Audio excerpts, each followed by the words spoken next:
Hey friends and neighbors, welcome back to the channel. Hope this Tuesday is finding you well, or whatever day you happen to stumble upon this little digital gem in the rough, so to speak. Hope you're doing well, and hope all is as it should be in your world. And if it's not, I hope you figure a way out of it. Anywho's, as one of my favorite Disney bloggers says, wanted to do a quick review on 65, or 65 million years ago, a person visited Earth or something like that. It's like this long, real title that you get to see at the beginning of the film. Kind of wanted to go over that, and saw it on Sunday. My dear Frankie had to go to work, so I had the afternoon off. And me and apparently everybody else in my suburb decided to mob the movie theater.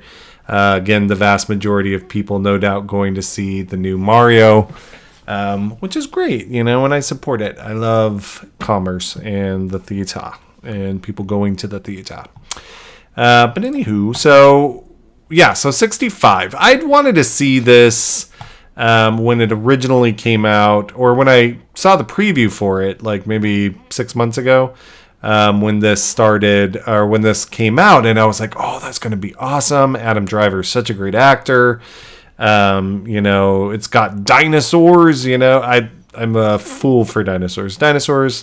And I read books, like literally I'm an amateur paleontologist that I don't ever dig anything, but I like to read books about it. Does that count?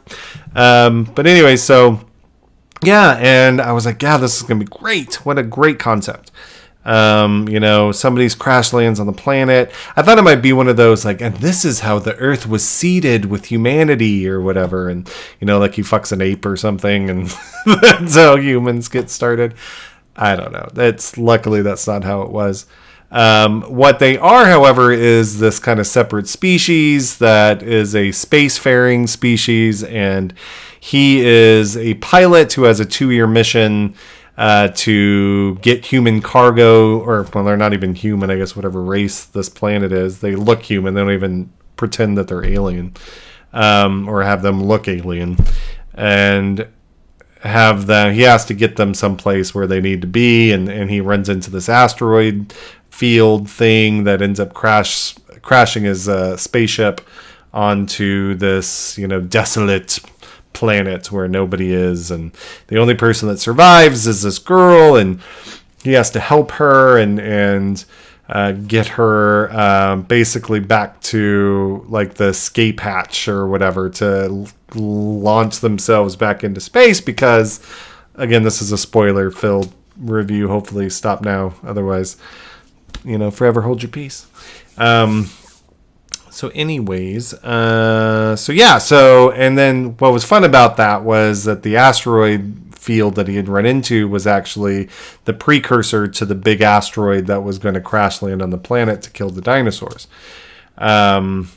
So that's basically the synopsis, and he and the girl go through these series of unfortunate events that they have to overcome in order to be able to reach their destination, and they do eventually secure and find their way home, right? So that's kind of how it was.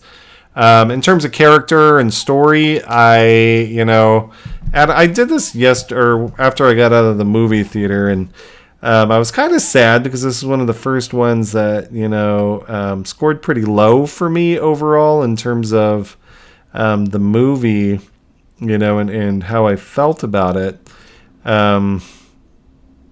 So in terms of character and that kind of work, I was, where is it? I had this on here. I'm sorry. I lost it. I lost how I broke it down. Well, anyways, let's do it again then. So maybe the rating will be better in a couple days of hindsight. So, we had Adam Driver, right? And then we had a young actress by the name of Ariana Greenblatt, or actor in the name of Ariana Greenblatt. Again, directed by Scott Beck and Brian Woods. They were also the writers. I do love when you get a pair like that, or you have the same writer and director. I always feel like a movie comes across as a more uniform art piece, or a uniform like construction. Like when you have that writer and director as the same person, I think they can be like such singular pieces of work. Where sometimes you get things that we have too many hands in the cookie jar and it just turns to crumbles, if you know what I mean. But anyway, so Adam Driver is the main performer. He is a pilot. What's his name in this? Mills. He goes by the name of Mills. And then Ariana Greenblatt plays Koa. She's the girl that nearly dies, or is nearly killed. She's the only one that survives. And, Adam Driver can elevate any material. Like, he is fantastic in that. Like, he does such a great job in terms of that kind of performance. Ariana, I felt, was a little bit stiffer in moments. There were moments, especially at the end of the movie, where she had to do this kind of, and she also was like stuck with, and this kind of goes into the writing. Like, they had her as being and speaking some sort of alternate dialect separate from him. Like, she's from the northern county or something. And she can't speak his English, which is weird anyways, since they're alien. I don't know. It felt so unnecessary to have her be speaking some sort of foreign language with him. Like, you're already in the middle of like a prehistoric planet. You're already crash landed. You've already got dinosaurs trying to eat you. Like, you're good. You got the conflict. It's not necessary to have these two struggling to communicate. I didn't think that was needed. She could have just been an asshole or something, and he had to work through and calm her icy demeanor, or, the loss of his daughter made him a giant dick, and he had to calm his icy demeanor. Whatever. There was ways to like create that kind of tension between the two. The language barrier felt really shoehorned and unnecessary to me. And it didn't like serve any points. Like, and she's just talking this weird kind of made up language. It just made it feel, it was unnecessary. Anyway, but he, even with the script's problems, I felt did a really good job of elevating it, like watching his face and watching his acting and his physical presence throughout the film. It was a very physical movie. I thought he did a really good job there. She felt a little less uneven to me, or a little less steady. So I would definitely probably give this about a 3.75. So okay on the way to good. And then we had the overall production, music, filming, like the special effects, the meat and potatoes of the movie. The music was great. It was just your typical adventure fare. It didn't really stand out to me, so that was okay. The cinematography was nice, especially there at the beginning. I thought that was beautiful. So the overall shots and stuff were neat and well framed and positioned. I thought that was cool. The sets, like themselves, there were periods throughout, like the movie starts and you can tell they filmed it out in like maybe North Carolina or something like that. Like, it was just swamp and big pine trees, and it's really pretty. And they definitely took advantage of those kinds of shots, so it made it feel very epic and expansive. But then they later on, about 3/4 through the script, they end up in caves and end up in these narrow little spaces, and that felt like such a set to me. I swear they lost all budget, and it felt like an old episode of Star Trek The Next Generation in terms of budget. And I love TNG, and you can do a lot with like shitty sets, and TNG does, and this didn't. Like, it just felt pretty cheesy, unfortunately. And then, so I would say, and then the dinosaurs, like the overall production, like the special effects in terms of the dinosaurs, I think were okay. Like, there was some puppetry that they used, which was really neat. And then like the special effects themselves, like some of the action sequences were really cool. So that was good. I thought that was well done. So overall, I would probably give that a 3. You know, the overall meat and potatoes. And then it's the story for me that really kind of taints this in terms of its overall execution. Like, I thought it was really cool the way that it started with him and his daughter being ill, and he's going to do this 2-year journey, and then he's going to do all that he can to get back to her and help them find a cure and have the money to find this cure. That was cool, and I love the concept of them crash landing on a dinosaur planet. I thought that was awesome. You know, but then as a dinosaur lover, like, very few of the dinosaurs that they even included in this, it all just seemed made up. I'm like, what even species is that? You haven't even used or utilized any species that I'm aware of. There was a T-Rex kind of big monster at the end. I don't know if they were using or referencing something. I'm not an expert, so I very well could be missing something. There were some, like, ornithischians that I saw, and other, like, nods that I know were actually in the fossil record.